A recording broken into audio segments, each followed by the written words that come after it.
Global geopolitics is changing rapidly, and Mongolia is at the center of it in some way.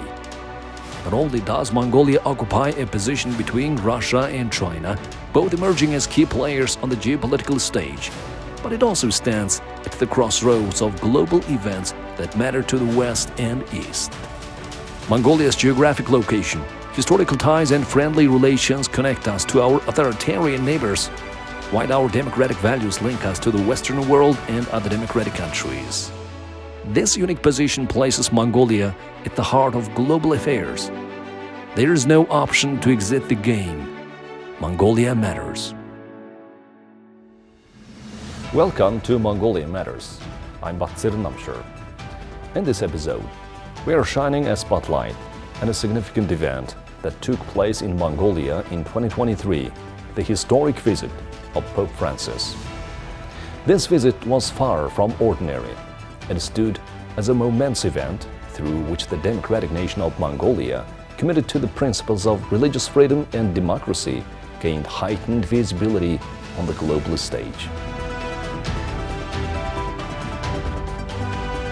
In August 2022, the former president of Mongolia, Ingbayr Namber, who held office from 2005 to 2009, visited the Vatican City.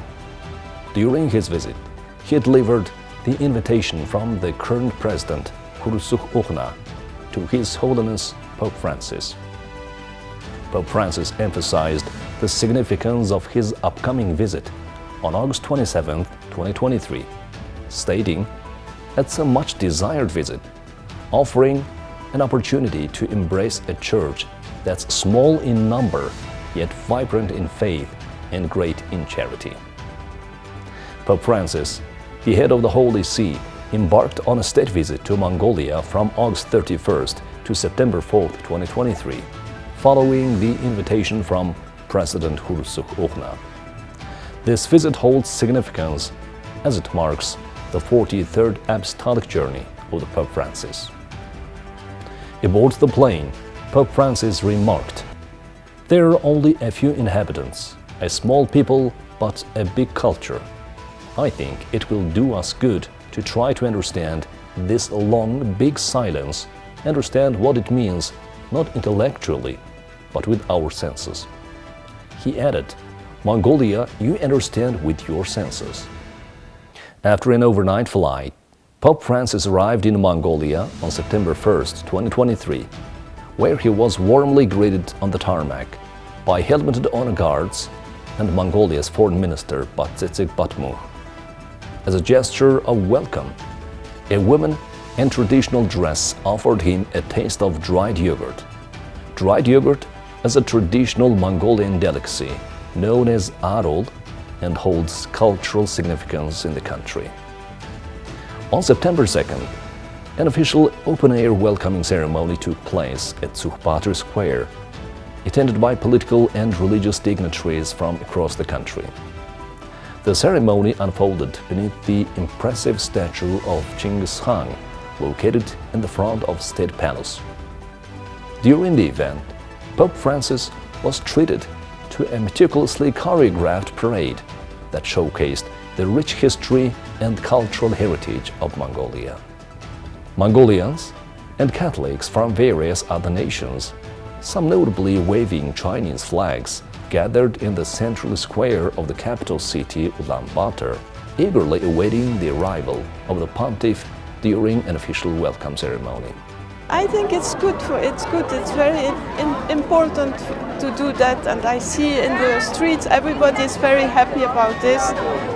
Now, of course, the people who believe, but also in the atmosphere in the street was very nice. Mongolia joined the United Nations in 1962, and some 60 years later, Pope Francis is doing an official visit. And this visit is such an historic event. Mongolians are a very peace-loving nation. We are against the Ukraine war.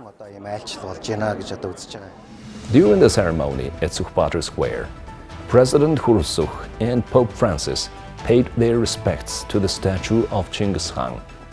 It is worth noting that when Pope Francis bowed to the statue, he rose from his wheelchair which was a significant and expressive gesture symbolizing his respect for Mongolia. 777 years ago, in the year 1246, Guyuk Khan, the emperor of the Mongol Empire and the grandson of Chinggis Khan, dispatched a letter to Pope Innocent IV. Guyuk Khan sent the letter to Pope Innocent IV, demanding his submission. The letter was a response to a 1245 letter from the Pope to the Mongols. Guyuk Khan demanded the Pope's submission and a visit from the rulers of the West to pay homage to Mongol power. You must say with a sincere heart, "We will be your subjects. We will give you our strength. You must in person come with your kings all together without exception to render us service and pay us homage. Only then we will acknowledge your submission. And if you do not follow the order of God and go against our orders, we will consider you as our enemy." After the ceremony at Sukhpatri Square, Pope Francis delivered a speech to a gathering that included dignitaries, representatives from civil society, and members of the diplomatic corps. During his address, he delved into history, recalling a significant event.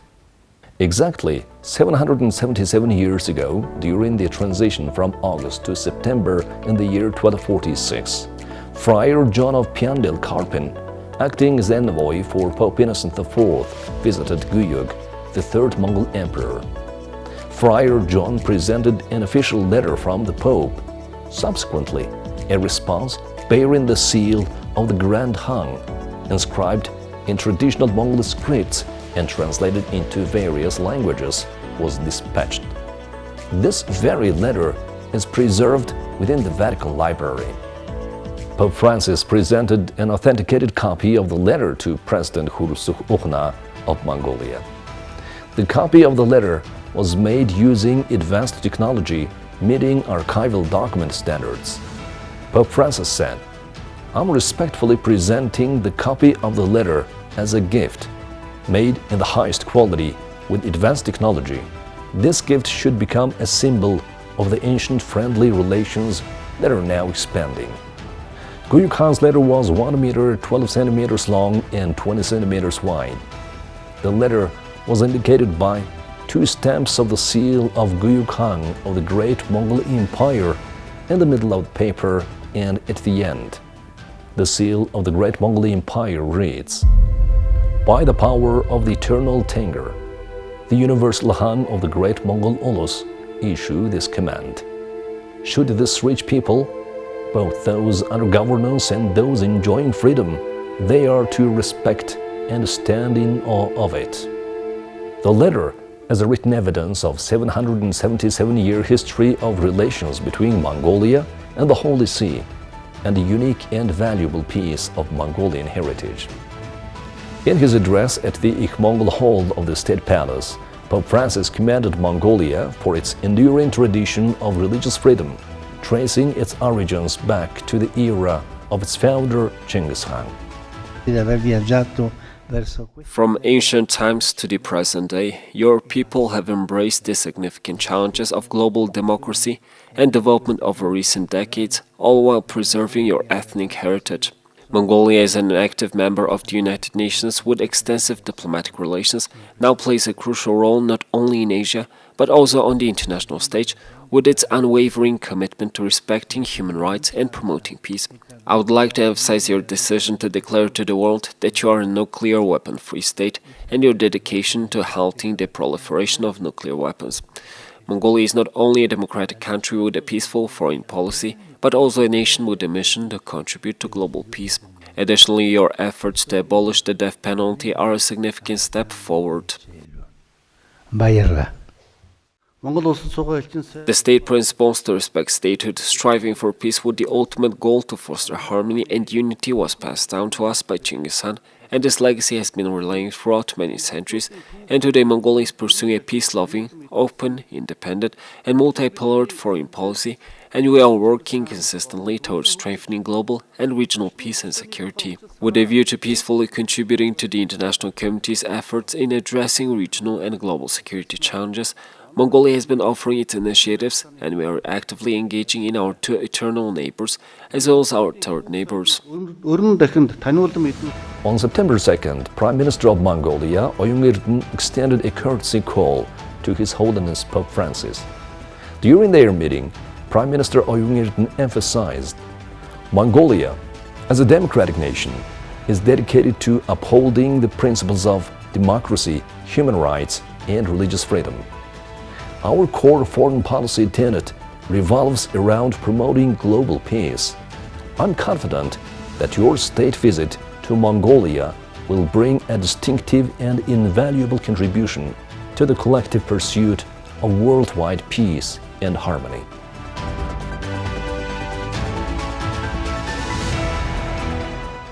The Pontiff ministered to the Mongolian Catholic community, which is one of the world's newest and smallest, numbering around 1,400 individuals. Christianity has maintained a historical presence in the region for centuries. However, it wasn't until 1992, following Mongolia's departure from its Soviet-allied communist government and the establishment of religious freedom in its constitution, that the Catholic Church officially gained recognition in the country. The Pontiff expressed words of encouragement, particularly to the small Catholic community in Mongolia. While Catholicism is permitted and acknowledged legally, the government places restrictions on the number of foreign missionaries operating in the country. The Holy See is optimistic that these limitations will be elevated through the negotiation and implementation of a comprehensive bilateral agreement. Holy Father, we are about to receive your blessing at the end of the Eucharist, celebrated in Mongolia for the first time by the successor of Saint Peter. Your presence here is for us as a source of deep emotion, difficult to express in words.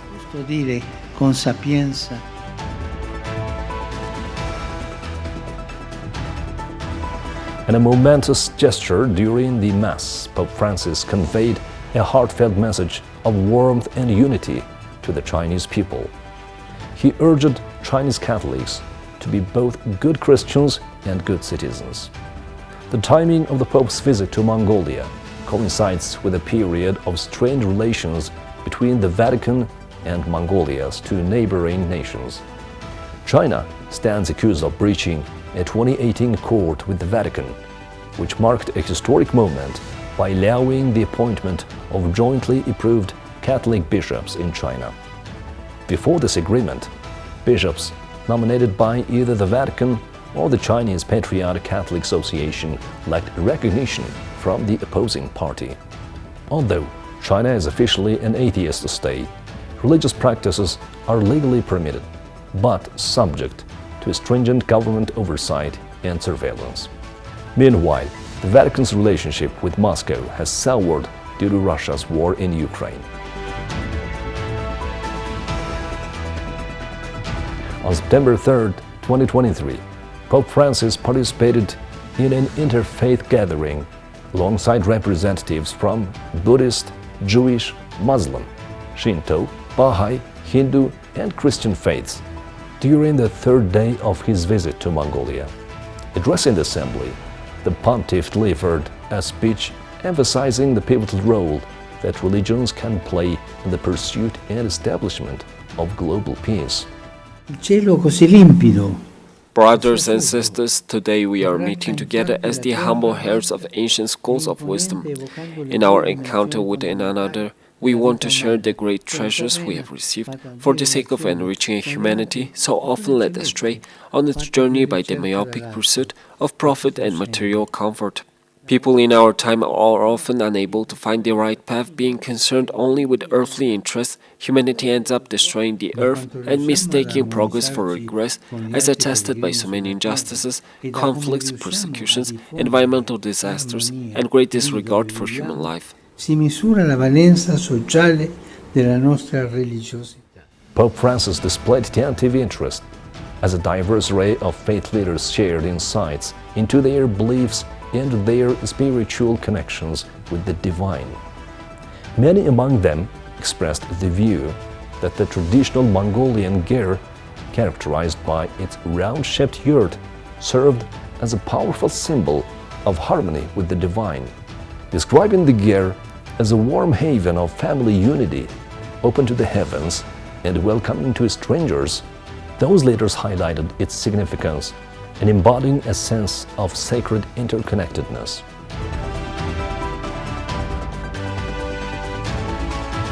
Pope Francis concluded his groundbreaking visit to Mongolia on September 4th.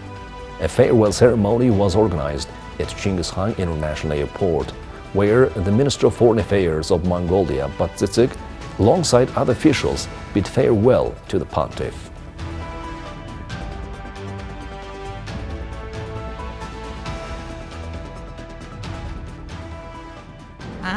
Upon the invitation of the President of Mongolia, His Holiness Pope Francis has paid a 4-day official visit to Mongolia. Of course, the 4-day visit had a wide range of activities and events.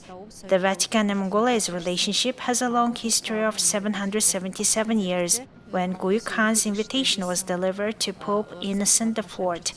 We can proudly highlight that this visit is historic. It was the first ever visit of the Pope to Mongolia. This visit not only shares Mongolia's long history with the world, but also promotes Mongolia's multi-pillared, peaceful foreign policy. The people of Mongolia appreciate His Holiness' comments about Mongolia's preserving its customs and cultural heritage. The meeting with President also highlights the unity and peaceful coexistence of all religions for peace in the world. It was noted that Mongolia is a symbol of peace and freedom of religion. Pope Francis was accompanied by 150 media representatives from 23 countries. I hope this visit promoted the freedom of religion in Mongolia, not only to the international community, but also to the world's 1.5 billion Catholics. This event also proves that peaceful coexistence between people with different religious beliefs can greatly contribute to peace and unity in the world. The 31st anniversary of diplomatic relations between Mongolia and the Holy See is marked this year. Of course, every high-level diplomatic visit has an important role in boosting and expanding diplomatic ties between countries. His Holiness was accompanied by the Secretary for Relations with States and the Deputy Prime Minister, and high-level talks were conducted between our two sides. We had the chance to discuss future cooperation agreements. An official copy of Guyuk Khan's letter was handed to the President of Mongolia. Later, the letter will be displayed at the Chinggis Khan Museum as a very important artifact. Around 3,500 foreign tourists and other visitors came to Mongolia to follow the Pope, so this visit also benefited the economy and Mongolia's tourism sector. In conclusion, Pope Francis's visit emerged as a pivotal event, showcasing to the world that Mongolia stands as an oasis of democracy. Thank you for joining us in this episode of our program. Until next time, goodbye.